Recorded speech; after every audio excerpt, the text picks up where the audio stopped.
comment fonctionne un tableau d'avancement. Alors ici, A et B, ce sont les réactifs.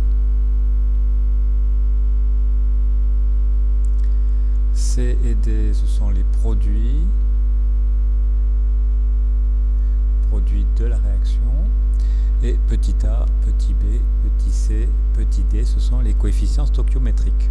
Alors je vais choisir des coefficients, par exemple ici je vais mettre 2, ici je vais mettre 3, ici je vais mettre 1, et ici je vais mettre 2, par exemple. Je vais considérer d'abord l'état initial. Donc à l'état initial, j'ai un certain nombre de moles ici. Par exemple, j'ai ici 5 moles. J'ai ici, disons, 3 moles. Et imaginez que ici, j'ai 1 mole et 5 moles. Non, pas 5 peut-être, puisque j'ai déjà pris 5, je vais prendre autre chose. Je vais prendre 2, par exemple. Alors je suppose que la réaction se produit comme ça, elle est totale.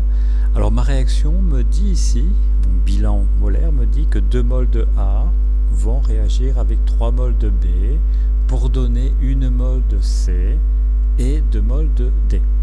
Ça existe déjà, hein, donc ça va donner de C et D en plus. Alors la première des choses à faire, c'est de calculer ce qu'on appelle l'avancement final.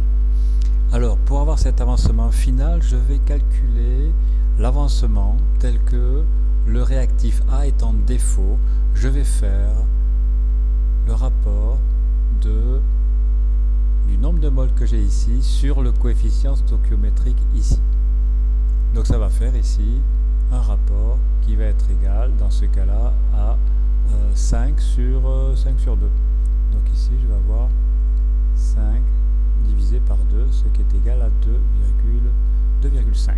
Je vais faire la même chose ici, je vais faire le rapport du nombre de moles ici sur le coefficient stoichiométrique qui correspond au même élément, et donc je vais avoir ici 3 divisé par 3, ce qui est égal à 1. Donc ici, j'ai ce que j'appelle l'avancement final 1 qui correspondrait au réactif A en défaut. Ceci, c'est l'avancement final 2 qui correspondrait au réactif B en défaut. L'avancement final de la réaction, ça va être le plus petit de ces deux avancements. Donc XF ici, ça va être égal à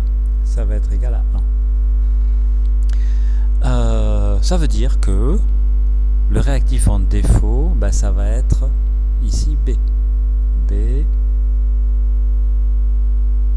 réactif, pardon, il n'y a pas ici de S, réactif en défaut. Ça veut dire c'est lui qui va disparaître et à la fin, je n'aurai plus de B, mais il me restera du A.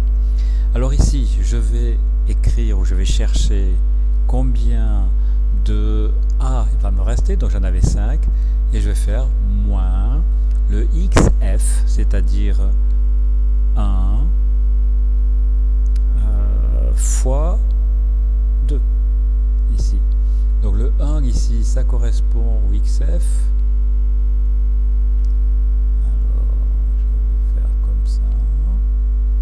Ce 1 ici correspond au XF et le 2 ici, le 2 correspond au coefficient stoichiométrique que j'avais ici.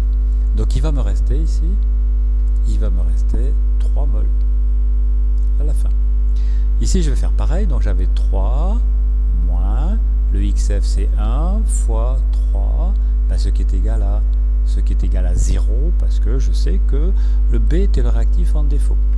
Donc ici, donc je vais faire la même symbolique ici, je vais prendre ici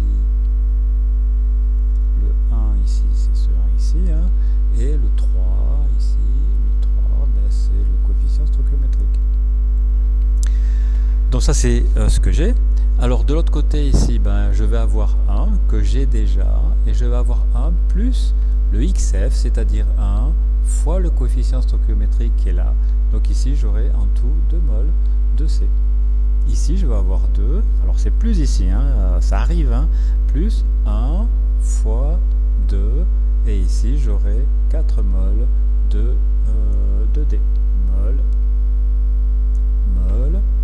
Donc ici le XF, bah, c'est ça ici, hein, ça c'est le XF ici, toujours, hein, ici c'est ça, non, je pourrais faire différemment, mais je vais faire comme ça c'est le XF, et ici, alors c'est pas très bien fait, ce n'est pas très bien fait,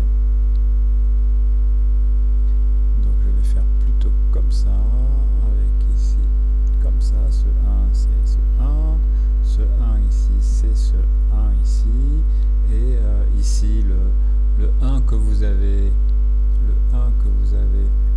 ici, bah, c'est le coefficient stoichiométrique ici, et le 2 que vous avez ici, c'est le coefficient stoichiométrique. Donc ici, bah, j'ai l'état final, quand la réaction est terminée.